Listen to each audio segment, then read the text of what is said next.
Hey everybody, this is a real world review of the Huawei Mate X. So this is not the newest Mate XS, this is the Mate X that came out like 4 months ago. But I want to do a real world review because there are not many of these out on the internet right now. If you search this phone on YouTube, everybody who's tested the phone have been handed the phone by Huawei and given like one afternoon. So that's why the videos are just kind of all done in one afternoon. I actually purchased the device. It was expensive as hell, but I'm a gadget geek and I wanted to do it for work. And I've been using this phone as my daily driver for the past 6 days. So I'm not going to spend too much time on the specs and hardware because by now you already know it's a Kirin 980. You already know the folding display, 8-inch, how it works, all of that. Instead, I'm going to focus on stuff that other reviewers may not have picked up on because they only tested the phone for like 2 hours or 4 hours. These are things that you only realize after you use the phone as your daily driver, day to day. So first of all, the overall size of the phone is not too bad. It's about the same size as the Galaxy Note 10 and very similar to the S20 Ultra. Let me grab it really quick. Okay, so you see overall footprint, they are very, very similar, and even thickness. You would think this is a folding phone, it's really thick, right? But if you put it next to the Galaxy S20 Ultra, the Huawei Mate X, it's a little bit thicker, but not by too much. But now I'm just talking about physical size. Unfortunately, this phone is a little bit heavy. It weighs 270 grams. That's about 0.6 pounds for you Americans out there. So it is a little bit heavy that when you first jump to this phone from another phone for the first day, you're gonna feel it. Like there were a couple of times where I'm just sitting there scrolling on Twitter and I realized my wrist is getting a little bit tired because this phone, it's pretty heavy. But once you get over the weight, once you get over the weight, I think you will after by second day or third day, you can use this like any normal phone. It doesn't feel like, oh, it's so big and bulky. Now this fits into my pockets just fine. Now granted, these are basketball shorts, so they're a little bit baggier. If I'm wearing something a little bit slimmer, like say I have a wedding to go to in 3 months, if I put this into my slim fitted suit pants, it might be a little bit cramped, but should be okay. So another thing that you might not really notice until you've gotten a chance to use the phone for a long time is that the software, for the most part, is pretty smart. Well, some areas are smart, some areas are not. So I really like that you can still activate a one-hand mode by swiping from the corners. But this one-hand mode, you can only trigger it when it's in phone mode. When it's in tablet mode, now, see, there is no one-hand mode.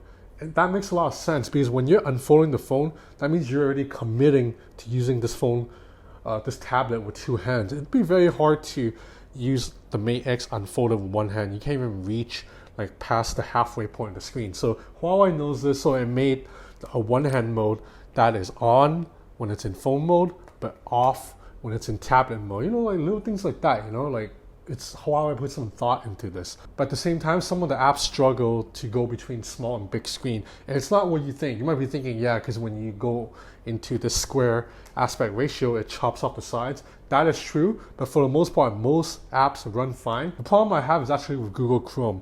Now, Google Chrome, when you open it on the phone, you get this kind of pretty easy to use, intuitive mobile view. But now if I open up Google Chrome in tablet mode, then you see it goes into this larger tab view, which is useful on a big screen, right? But then when you fold back, it remains in tab view. Now this is a little annoying because tab view is a bit hard to use on a small screen.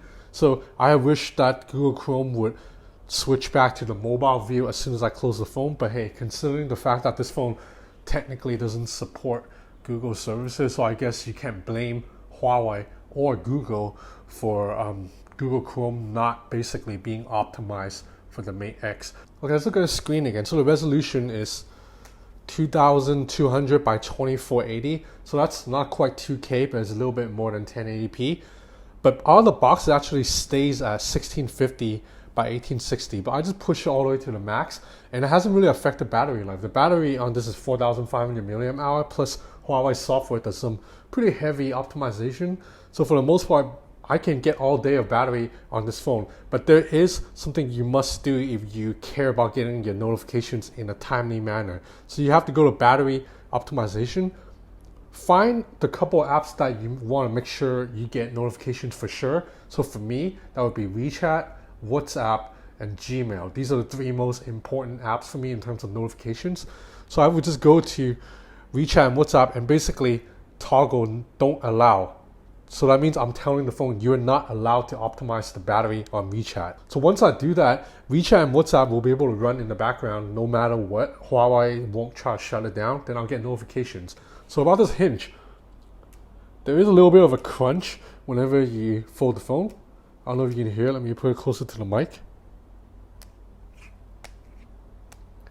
So it sounds scary, but I have tested this model that I purchased. I've tested a loaner unit that Huawei let me borrow, and I also tested the initial pre-production unit in Barcelona a year ago, and they all had the same crunch. So I don't think it's like a design flaw. I think it's just part of the system. And you know, a bunch of other people in England have also tested the Mate XS, and they also said there's a crunch. So I don't think it's going to be a problem, even though it's scary and uncomfortable to hear the crunch. At the same time, that's just part of the design.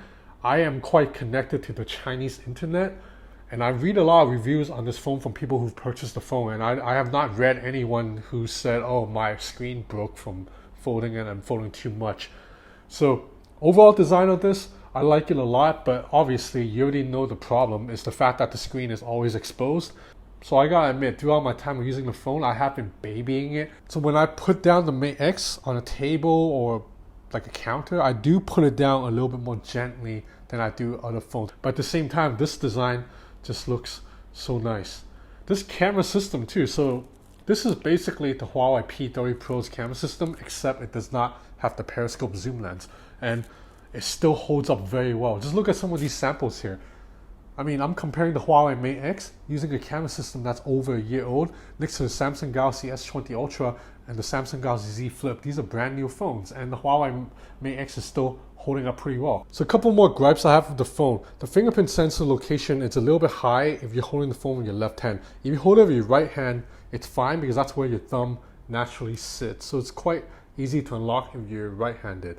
But me, I like to hold my phone with my left hand, and it's just tough for my index finger to reach all the way around the phone to unlock. So I have to stretch a little bit to unlock. And finally, this phone only has one speaker grill right here. That's it. So, you know, on a device this big, I would hope for stereo speakers, like the Galaxy Fold has stereo speakers, but no, you only get single speakers here. But at least it does get pretty loud.